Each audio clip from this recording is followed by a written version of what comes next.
Day 35. Yesterday you added a Forex pair to your algorithm.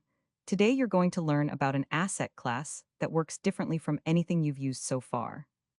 Stocks and currencies trade at whatever the current price is, but there is a whole market built around locking in a price for something that will be delivered later. That market has its own method in QuantConnect. So, what is AddFuture? AddFuture is the method you use in QuantConnect to add a futures contract to your algorithm, an agreement to buy or sell an asset at a set price on a future date.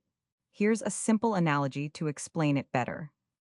On the left we have the harvest contract, on the right AddFuture. Imagine a wheat farmer and a bread company. In spring, they agree. In October, the farmer will sell 1,000 bushels at $5 each. The price is locked now. The wheat does not exist yet. Both sides have committed to a future transaction. The harvest contract here says, we are not trading what exists today, we are trading a promise about what happens later.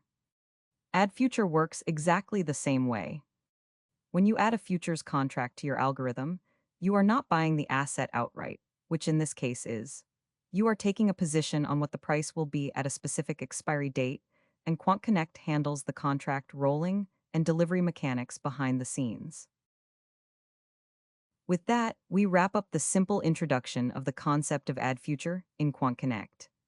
Here's a quick knowledge check. A futures contract is a direct purchase of an asset at today's price, true or false? And the correct answer is false. A futures contract is an agreement to transact at a set price on a future date.